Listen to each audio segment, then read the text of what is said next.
Story for tonight, room 306. Claire's old sedan sputtered as it pulled into the gravelly lot of the Sunset Motel, nestled alongside a forgotten highway, like a relic from another age. Neon letters blinked erratically, illuminating only fragments of the motel's sign. Sun. M-O-L. It flickered, buzzing ominously in the stillness. She was exhausted. So exhausted sleep had become impossible. Weeks of insomnia haunted her, dragging her mind to dark places it had no business going. She stepped into the office, greeted only by the faint aroma of mold and a dull flicker from fluorescent bulbs. A man, old and hollow-eyed, emerged slowly from the shadows behind the counter. "Need a room?" he croaked, voice barely audible. Claire nodded, trying not to meet his sunken eyes. The clerk reached behind him, handing her a rusted key labeled simply, Room 306. His hand trembled slightly. His gaze locked onto hers with sudden, uncomfortable intensity. "You sure you want this one? Folks don't sleep well in 306. Claire hesitated, her heart quickening, but desperation gnawed at her insides. "I just need a bed," she whispered. He smiled, a slow, knowing smile. "Don't say I didn't warn you." She hurried to room 306, its door splintered and scarred from years of use. Inside, the room smelled stale, almost sickly sweet, as though it hadn't been aired in decades. Wallpaper peeled at the corners, revealing patches of rot beneath. She locked the door tight, ignoring the inexplicable shiver crawling down her spine. Claire collapsed onto the bed, praying for sleep. But sleep wouldn't come. Instead, she stared at the ceiling, listening.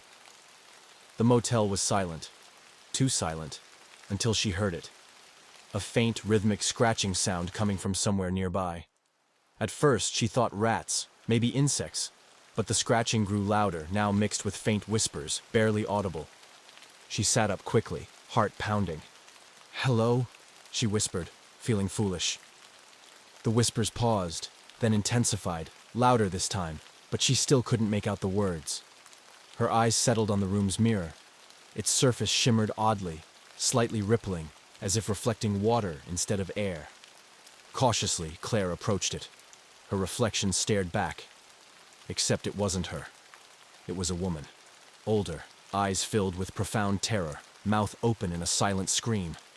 Claire stumbled backward, tripping over a loose floorboard. It cracked open beneath her, revealing dozens of yellowed photographs beneath. Shaking, she lifted them, her blood running cold. Each photo depicted the same room, room 306. In every picture, guests slept peacefully, unaware of a dark, shadowy figure standing at the foot of their bed, watching. As she examined closer, Claire gasped. The figure was clearer in each photo, stepping closer to each sleeping guest, until the last image showed the figure hovering inches from a terrified guest's face. Its ghastly face twisted into a grotesque smile. The guest's eyes were wide open, aware and paralyzed. Claire dropped the photos, dread flooding her veins. She tried the door, locked, but now it wouldn't budge. Panic surged through her as she heard the whispers again, clearer, sinister, coming from inside the mirror. "Stay with us. Stay forever." Spinning around, Claire saw the mirror begin to pulse, a hand pressing from within the glass. She screamed, throwing herself at the door, pounding desperately. "Help me! Someone help!" The scratching returned, louder now, furious, filling the room as the figure in the mirror fully emerged. It stepped forward, skeletal, its skin paper-thin, dark voids where eyes should have been. "Claire," it rasped gently, almost lovingly. "We knew you'd come. You always return." Confusion pierced her terror. "What? What do you mean?" "You've forgotten again," it whispered sorrowfully, reaching out slowly. "But we remember." Claire shook her head violently, images flooding her mind, distorted memories returning. She saw herself staying here before. Not once, but many times, each visit forgotten, each time trapped again in this very moment. "No, it's impossible." "You escaped last time," it hissed softly. "You ran, but you always return, because you belong here." Realization crashed through her mind like a lightning bolt. The figure moved closer, the room growing unbearably cold. Claire stared into its empty face, finally recognizing her own reflection, distorted, twisted by decades trapped within these walls. She had never left this motel. Not really. Room 306 never let anyone leave. It only allowed the illusion of freedom, a brief respite before pulling its victims back, feasting on their fear, endlessly replaying their darkest nightmares. "Please," she begged, tears streaming down her face. "Let me go." "You can't leave," it whispered with heartbreaking tenderness. "No one ever leaves." She felt herself slipping, fading, her skin growing transparent, merging with the dark room around her. She screamed, soundless, as he. The next morning, the old clerk gently picked up the rusted key from the floor of the empty room.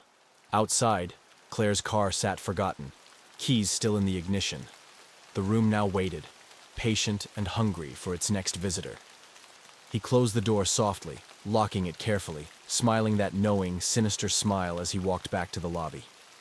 Room 306 had claimed another guest. The end. Did you enjoy tonight's terrifying stay in room 306? Tell me, will you sleep soundly tonight? Or are you afraid the whispers might follow you into your dreams? If this story made you shiver, don't forget to subscribe to Sleepy Screams, because there are many more sleepless nights ahead, filled with even darker stories waiting just for you. And remember, when you're lying awake tonight, feeling eyes watching from the shadows, do you ever wonder if someone, or something, is waiting patiently in the dark, whispering your name? Good night, and try to sleep tight.